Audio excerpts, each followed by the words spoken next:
know my love's for sure.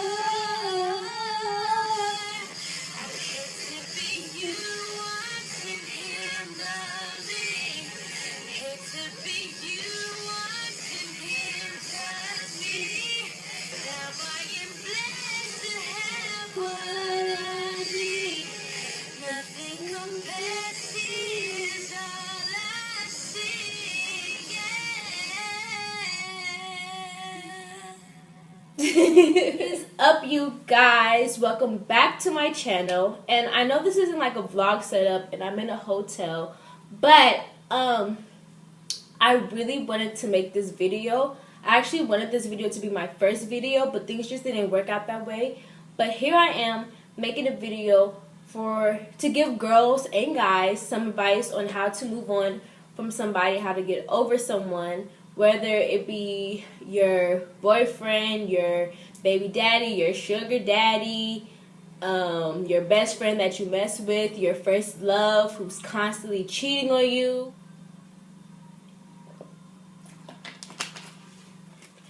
Anyways, I just really wanted to put this video out here and just to give people advice that helped, like to give people the advice that helped me to you guys. This is advice that my older sisters gave me, my older brothers, my grandma, my grandpa, everybody in my life have given me.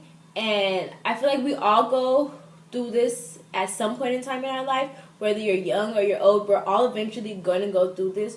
So why not have some advice to help you do it? So yeah, without further ado, I've already rambled on long enough. Let's get straight into the tips.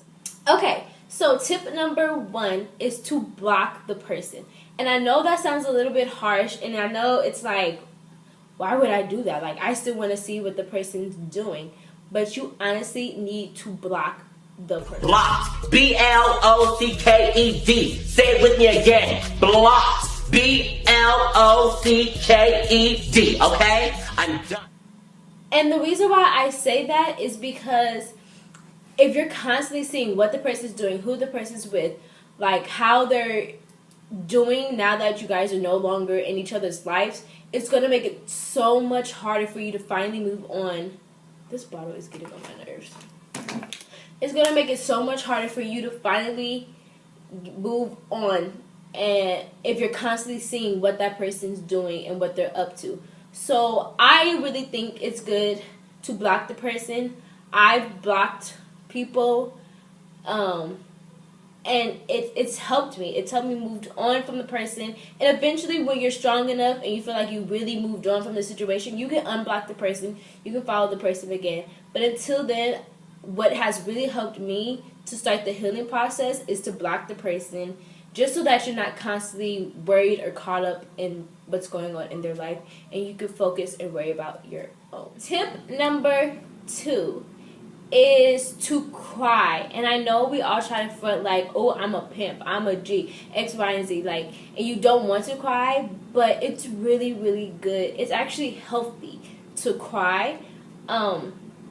I don't know if it's scientifically proven, but I believe that if you're constantly holding in your emotional pains, it's going to eventually express and find its way out through physical pains. And I don't know about you guys, but I'd rather be in my bed or in the corner crying instead of end up in the hospital because I didn't cry. Like, I wanted to act all tough and bad and like I wasn't vulnerable, because you just lost the person that you loved or that you never imagined being without. And it's okay to feel vulnerable and to feel hurt and to feel sadness, and it's okay to cry and let it all out.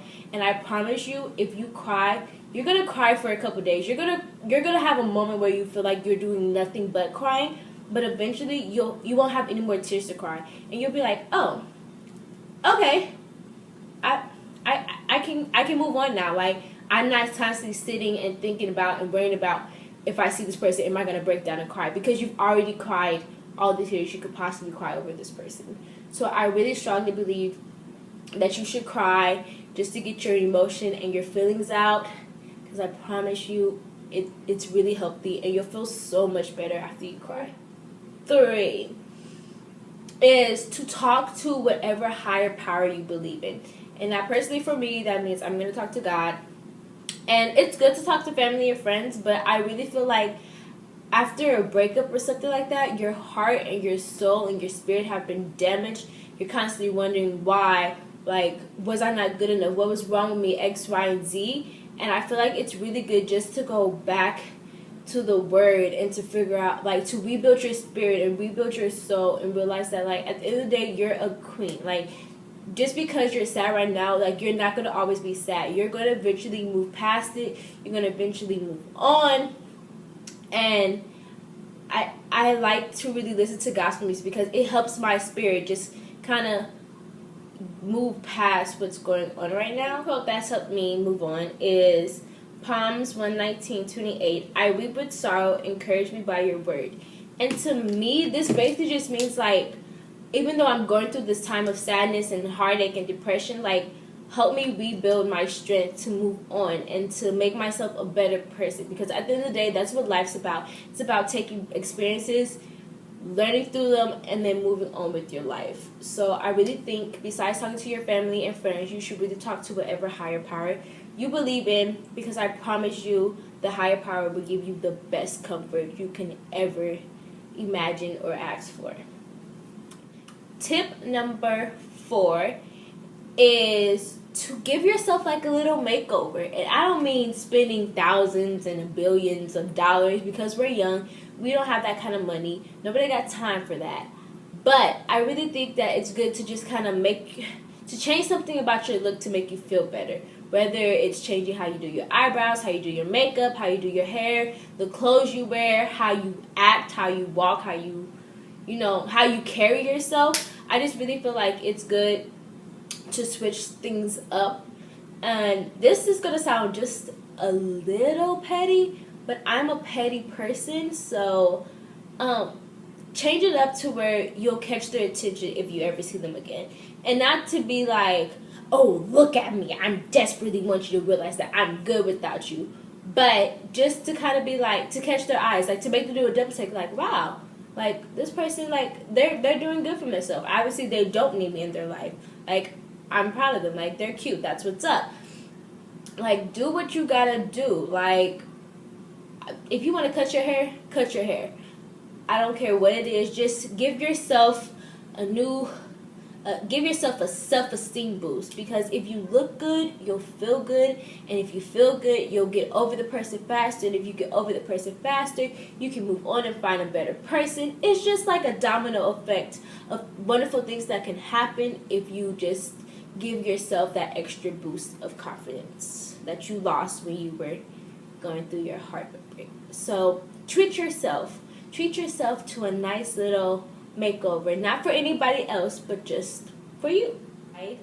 Which is probably one of my favorite tips, especially because my grandmother gave it to me. But it's okay to flirt. Like, it's okay to talk to guys. It's okay to like the little comments that they put under your post. It's okay to let them in your DMs. It's okay if a guy says, oh, you're cute. It's okay to say thank you. Like, you're now single. You're no longer tied down or responsible or dedicated to anybody.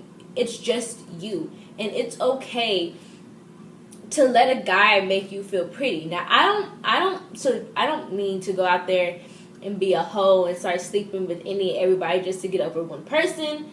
That's out for me. But if that's how you do, I'm not judging you. But it's just kind of like, it's okay to get hit on because you're no longer tied down to that one person. And my grandmother, a quote that my grandmother always used to tell me was, the only way to get over a man is to get under a new one. And I think we all know she was talking about the nasty. But I think that works in any aspect of a relationship. Like, if you hang out with a new person or a new guy, you go get coffee or whatever you may do, you're not going to think so much about the old guy. You're not going to think so much about, oh, if we was at this diner, I would have been eating with, like, we would have got this and we would have split this. Like, you're new with this new person and you're making new memories, and you're not going to think so much about the old memories with the guy. So I really think it's good to go out, have fun. Don't jump into having fun until you're ready. But when you are ready, go out. Go out with your friends when you're ready to. Go drink. Go, I don't know, go to a strip club. I don't care what you do. Just go have fun. Obviously, I can't do any of that because I'm still underage. But just do something that, go to the beach, go to the mall. Like, just do something to get out there and to have fun again. And if you meet a nice guy, a nice looking guy, it's okay to get his Instagram. Don't be afraid to get his Instagram or his Snapchat and have him slide in your DMs, because you a hot mama. You a hot daddy. Like, don't let this one person feel like you can never find love again. You will. I promise you, you will. It's not going to be the end of the world, and it won't be the end of the world if you move on and find somebody else. Because 9 times out of 10, the dude already found another chick, or he was already messing with another chick. So if he moved on, why can't you? I'm just... But yeah, I honestly hope this video helps somebody the way that these tips have helped me. I know it's hard. I know you feel like it's the end of the world, but I promise you it's not the end of the world. Things do get better. It takes time to get better, but it eventually does get better. If these tips help you out in any way, let me know in the comments down below. Don't forget to give this video a like. It helps me out a lot. I really appreciate it. And don't forget to hit the subscribe button. I make new vlogs on Mondays and Sundays. And I'll post random videos like this, or get ready with me, or like chit chat videos randomly throughout my YouTube channel, just to keep things entertaining. But yeah, I hope you guys enjoyed this video, and I'll see you in the next vlog. Bye.